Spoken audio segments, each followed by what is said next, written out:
Bonjour, bonsoir, mon nom est Alfonso Fasano. Je n'en dirai pas plus sur moi parce que vous en avez entendu assez.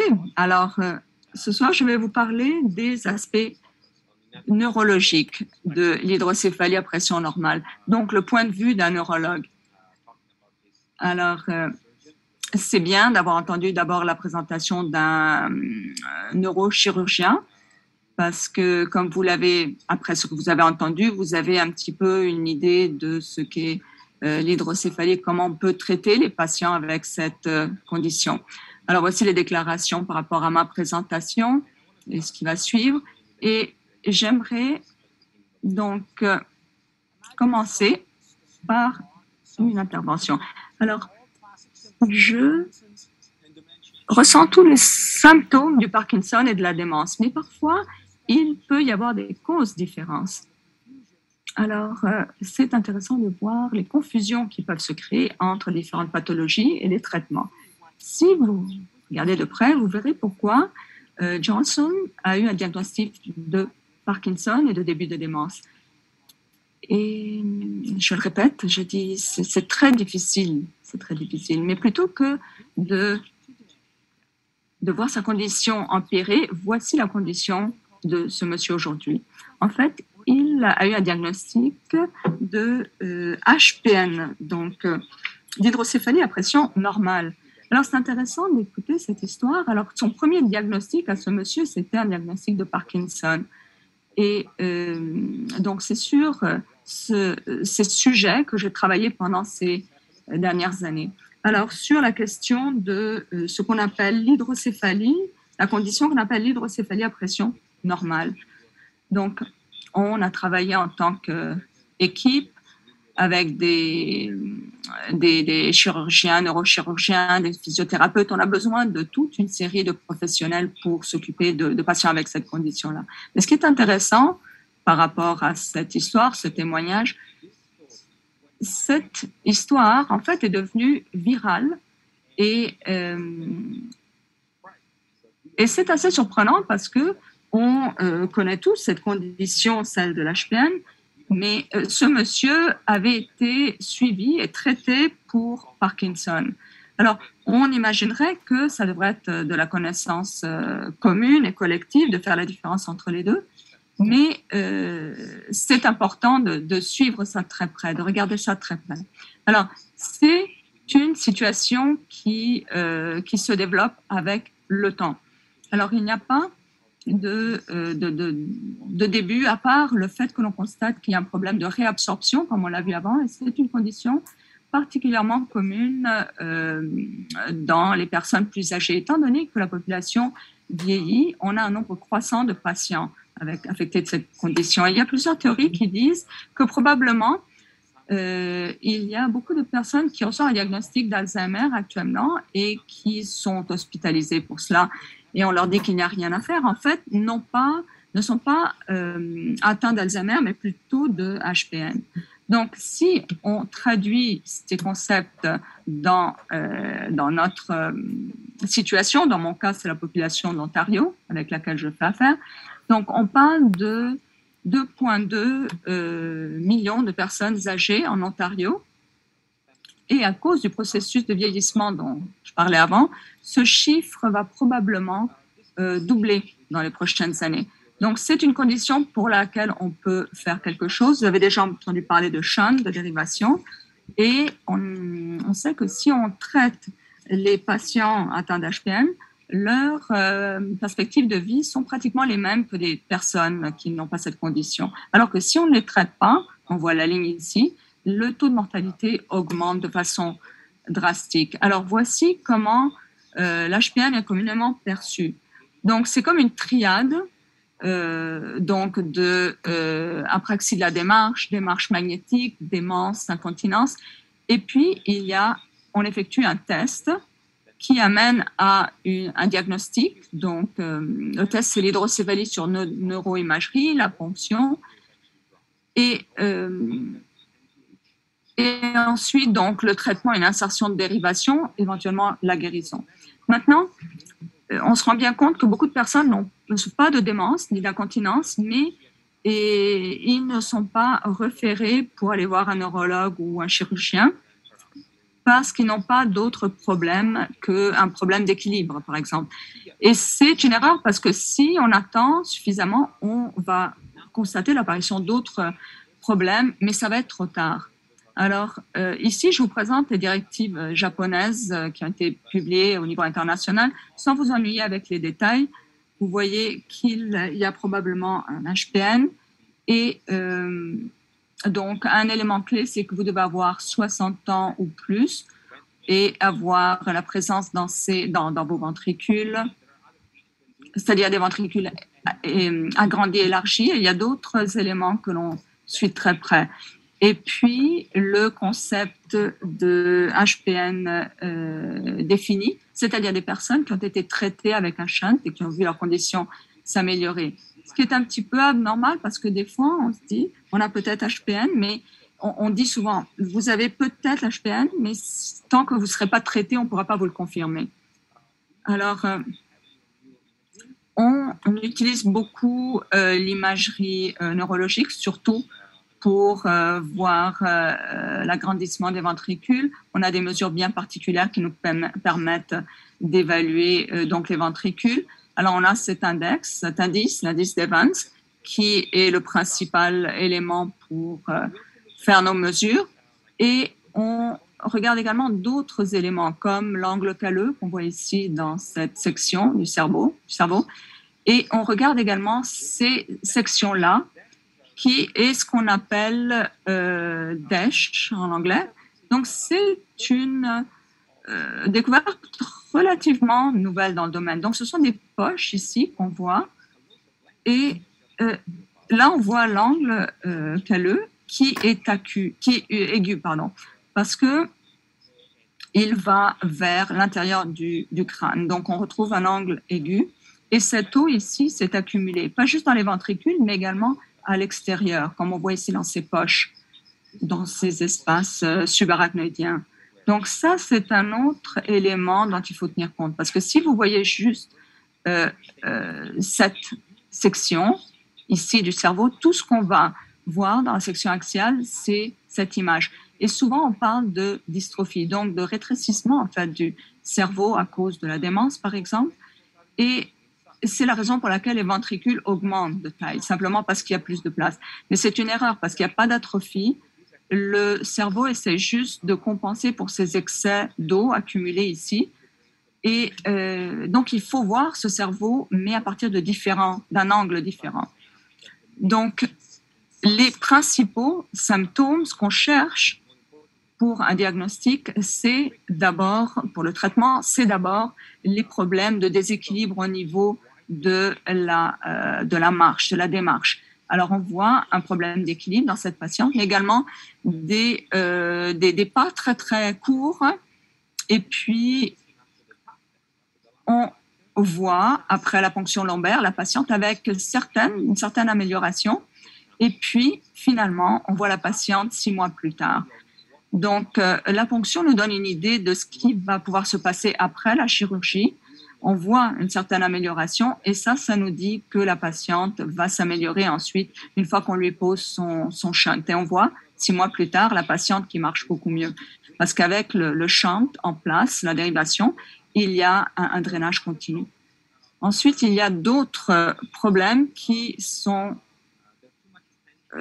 qui recueillent trop d'attention souvent. Parce que oui, c'est vrai que les patients ont des incontinences urinaires, mais au bout de la ligne, ce n'est pas une vraie incontinence, c'est plus une urgence. C'est-à-dire que les patients doivent aller plus souvent aux toilettes, mais ça ne cause pas une réelle incontinence. Maintenant, les problèmes cognitifs, ça c'est un autre problème. Donc, les patients ont des problèmes d'attention, des problèmes d'apathie, mais ce n'est pas une vraie démence. Ce n'est pas la vraie description de la démence, par exemple pour des patients d'Alzheimer. Les patients sont conscients. Parfois, ils vont voir le médecin et ils lui expliquent, je ne suis pas aussi rapide et veillée que ce que je l'étais. Alors, on appelle, si on veut parler de démence, on appelle ça la démence subcorticale. Et puis, il y a d'autres caractéristiques cliniques Maintenant, on veut chercher d'autres problèmes, comme par exemple, quand on trouve ce genre de problématique-là, c'est-à-dire quand on voit la douleur, la confusion, des problèmes sensoriels, la symétrie, donc tous ces indices nous montrent qu'il y a une autre condition neurologique. Et ensuite, d'autres éléments peuvent être intéressants à surveiller et on essaye de voir cas par cas si, lorsqu'on fait les évaluations, si on retrouve la présence de ces éléments-là, comme une tête plus grosse que la normale, des maux de tête chroniques, parce que souvent, c'est des problèmes que les patients ont pendant des années.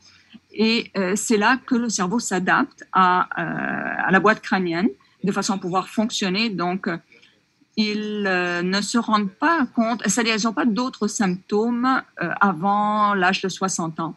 Alors jusque-là, leur système, dans le fond, compense. Maintenant, le lien avec le mot de tête, c'est une autre histoire. Ensuite, il y a l'apathie qui peut augmenter et d'autres éléments qu'on prend plus ou moins en considération. Maintenant, quand je parle des problèmes de mémoire, d'incontinence, de marche, de déséquilibre dans la démarche, ça c'est très commun dans les patients âgés. Donc, il faut vraiment faire un diagnostic différentiel.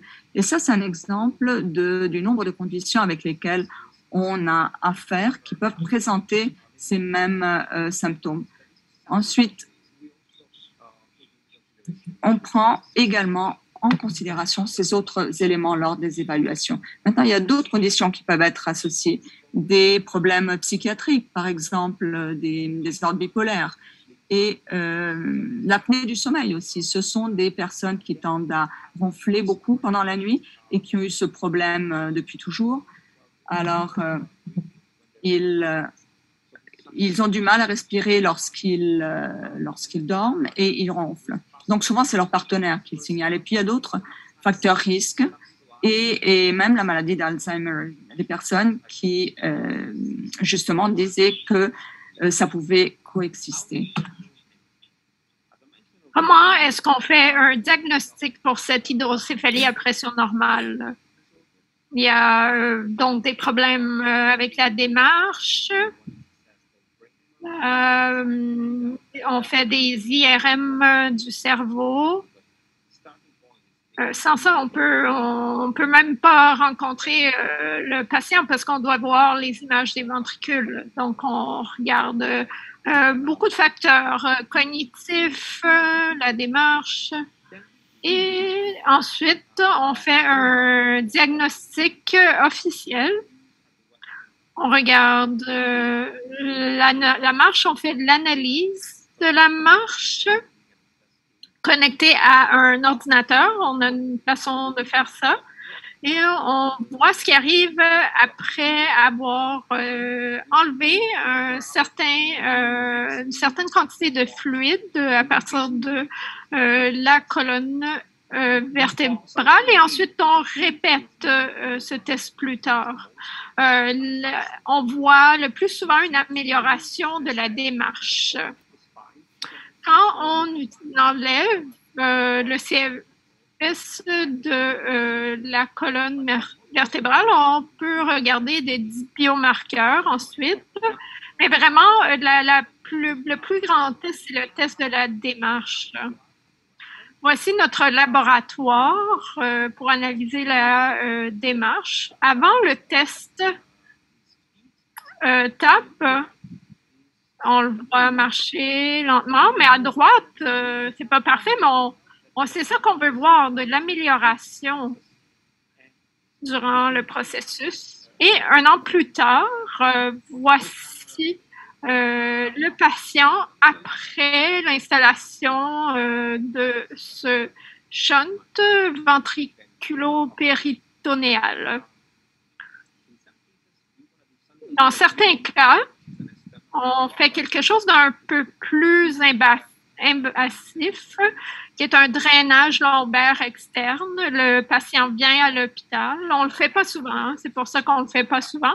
On insère un cathéter à l'arrière et ça permet d'enlever le fluide cérébrospinal au cours de 1 à 6 jours.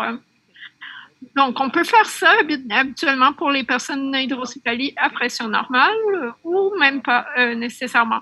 Donc, c'est un peu controversé. Certains neurologues ne croient même pas à l'hydrocéphalie à pression normale. Mais c'est de la science, c'est pas une question de croyance ou de religion. C'est une condition hétérogène, c'est un syndrome qui vient de plusieurs facteurs. Je vais vous dire un peu de ce qu'on sait aujourd'hui. C'est pas une seule maladie, c'est pour ça que c'est un peu difficile de toute la comprendre. Il y a, comme j'ai dit, il y a des controverses et des lacunes, des manques dans nos connaissances. Donc, avec l'étiologie, donc les causes de la NPH ou les copathologies. Ça se peut qu'il y ait d'autres maladies présentes, comme l'Alzheimer, maladie de l'Alzheimer, par exemple. Avec l'Alzheimer, on peut mesurer avec l'imagerie TEP la quantité d'amyloïdes, qui est une protéine qui s'accumule dans les cerveaux des personnes qui ont la maladie d'Alzheimer. Ce qu'on voit ici, c'est une série de 14 patients d'hydrocéphalie à pression normale. On voit à numéro 10 ici une augmentation de cette protéine qui indique que ces personnes ont donc le NPH. Et on sait qu'on a, quand on a l'Alzheimer, on peut s'améliorer, oui, mais moins. Surtout avec la mémoire qui ne répond pas au shunt. Bien sûr, quand il y a donc deux problèmes, le NPH et la maladie d'Alzheimer aussi. Qu'est-ce qu'il y en est avec la maladie de Parkinson? Dans ce cas, il y a un neurotransmetteur manquant pour la dopamine. À gauche, on voit ici un scan date. Le plus on voit de rouge, le plus les gens ont de la dopamine. En haut, c'est réduit la dopamine, surtout sur un côté. Vers le bas, le pétumène, dans 62% des patients dans cette étude, on a vu un manque de dopamine. Mais c'est un peu différent de la Parkinson. C'est pas seulement en arrière, mais dans cette structure ici qui est plus en avant et c'est plus symétrique. Mais ce qu'on a trouvé, ce qui était surprenant, c'est que si on fait du shunt, du drain sur les personnes, le manque de dopamine améliore chez ces gens. Donc, ce sont des personnes qui ont reçu des chirurgies pour installer un drain. On voit ici, le jaune, c'est le après. Donc, on voit une augmentation de la dopamine chez tous ces patients. Avec la chirurgie donc du drain, il y a eu une accumulation de la dopamine. De l'autre côté, c'est des personnes qui ont refusé la chirurgie. On a répété le même test et on a vu que leur situation s'est empirée. Quels sont les coûts de l'hydrocéphalie à pression normale? C'est ici que ça peut se compliquer un peu. Certaines personnes ont l'hydrocéphalie à pression normale, mais ont peut-être un peu de démence, de Parkinson en même temps. Alors, pourquoi est-ce que ça se produit? Les scénarios possibles, c'est que par chance, les personnes ont par hasard, les personnes ont deux maladies et c'est commun après un certain âge. Il y a des patients qui ont dans les 80 ans et plus et à cet âge, on a un risque de développer l'Alzheimer et le Parkinson. Une autre hypothèse, c'est que l'hydrocéphalie à pression normale cause cette neurodégénération. C'est une possibilité parce que maintenant, on comprend mieux le système lymphatique, qui est un système que nous avons dans le cerveau qui s'occupe de toutes les toxines que les neurones produisent et les drainent du cerveau et les envoie dans le fluide cérébrospinal qui l'absorbe ensuite. Si on a l'hydrocéphalie à pression normale, il y a comme un blocage dans le cerveau et ces toxines ne peuvent pas être enlevées. Avec le temps, ça devient donc toxique et c'est comme ça qu'on explique cette dégénération.